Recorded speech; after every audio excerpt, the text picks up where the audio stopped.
Alors, comme nous l'avons vu dans la vidéo précédente, le web storage peut être utilisé afin d'améliorer un tant soit peu l'expérience utilisateur.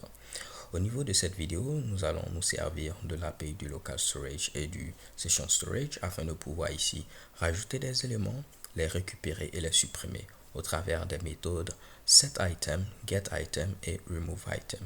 On a même la possibilité de pouvoir traiter le local storage ou le session storage comme des objets ici classiques JavaScript. On le verra ici très simplement au niveau de la console, donc ne vous inquiétez surtout pas.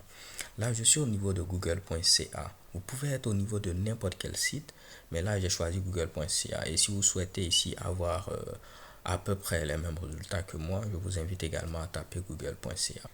Rappelez-vous que les informations que vous stockez au niveau du session storage ou du local storage sont spécifiques à un domaine donné. Donc si je stocke ces informations au niveau du domaine de Google, ok, ces informations ne seront disponibles qu'au niveau du domaine de Google. Si je viens au niveau d'un autre domaine, par exemple ici yahoo.com, ces informations ne seront plus disponibles à ce niveau-là. Je vais ouvrir ici la console, donc je peux faire un clic droit et je clique sur inspecter. Si vous ne voyez pas ici ce Mitsubishi, vous pouvez faire tout simplement ici, je crois, Tools. Et vous allez voir ici JavaScript Console. Ok. Tout compte fait, vous allez avoir ce Mitsubishi là. Dans mon cas, je crois que je peux même faire CTRL-SHIFT-I afin d'afficher également ce Mitsubishi. Donc, on va essayer de voir ici les informations qui sont stockées actuellement au niveau du local storage de google.ca. Donc, je fais local et je peux appuyer tabulation pour compléter ceci. Si je valide, vous voyez ici les informations qui sont actuellement stockées. Ok. Donc les informations qui sont ici peuvent être différentes des informations que vous avez au niveau ici de votre navigateur. Mais c'est quand même intéressant de voir quelles sont les informations qui ont été utilisées jusque-là. Ok. Donc je vais rajouter ici un élément. Je n'aurai qu'à faire local storage.setItem avec ici un I majuscule. Et je vais donner la clé suivie de la valeur. Donc la clé, je vais mettre ici full name ou dire ici non complet. Et la valeur, je vais mettre ici par exemple Honoré ou Nouanou. Rappelez-vous, la valeur est forcément une chaîne de caractères. Donc là, je peux valider. Et vous voyez, ceci a été stocké au niveau de mon local storage. Si je veux récupérer la valeur, je n'aurai qu'à faire ici local storage.getItem. Et cette fois-ci, je vais donner la même clé qui était ici full name. Ok. Donc j'avais stocké ce Mitsubishi avec la clé full name. La valeur c'est Honoré Unwanu. Je vais dire maintenant, récupère-moi la valeur au niveau du local storage qui a la clé ici full name. Je valide. Et chez Kemon, vous voyez, je récupère Honoré Unwanu. De cette même manière, au niveau ici du Session Storage, on peut voir ce qu'il y a actuellement. Je peux rajouter des éléments en faisant pareil. Set item, je vais mettre par exemple ici le full name. Ce sera à ce niveau-là. On va mettre ici Mercury Series. Et si je veux récupérer, je n'aurai qu'à faire Session Storage.getItem et je vais mettre ici la clé qui est ici full name. Ok. Et vous voyez Mercury Series. On va changer de domaine pour venir au niveau de Yahoo afin que je puisse vous montrer à ce niveau-là qu'on ne pourra pas accéder aux données du local storage ou du session storage de Google au niveau ici de Yahoo et vice versa.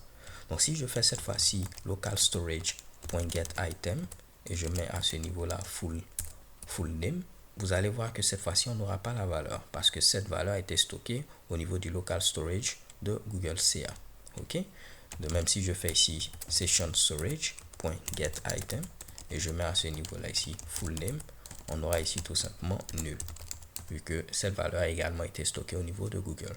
Donc c'est intéressant parce qu'on sait que Yahoo ne pourra pas accéder aux données du local storage ou de session storage de Google et vice versa. Là maintenant ce que je vais faire c'est quoi? Je vais tout simplement ici fermer le navigateur. Donc là j'ai eu à fermer mon navigateur et je l'ai réouvert. On va taper maintenant local storage.getItem et on va mettre ici full name. Vous allez voir que cette fois-ci, on récupère bel et bien ici Honoré Unwanu, même si le navigateur était fermé. Parce que comme je le disais au niveau de la vidéo d'introduction, avec le local storage, les informations ici vont être sauvegardées durant la visite du client, mais également même si le navigateur est fermé. Alors qu'au niveau ici du session storage, c'est différent. Si je fais ici un get item de full name, on aura ici nul comme valeur. Parce que dès que vous fermez ici votre navigateur, les informations ici sont perdues. Donc là, il était important de vous montrer cette différence-là. Les informations restent ici persistantes, même si le navigateur est fermé. Dès que la session est terminée, dès que le navigateur est fermé, les informations sont perdues en ce qui concerne le session storage.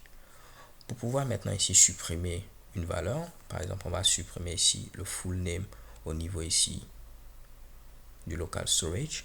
On peut faire local storage.remove item et on donne ici la clé qui est dans notre cas full name.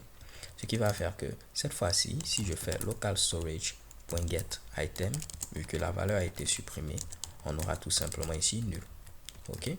Donc pour supprimer également une valeur au niveau du session storage, c'est pareil, ce sera ici session storage.remove item et ainsi de suite. Je vous avais dit qu'on avait la possibilité d'utiliser le local storage ou le session storage comme des objets JavaScript classiques. On va essayer de le voir. Je peux faire clear pour effacer la console ou tout simplement CTRL L. Ok?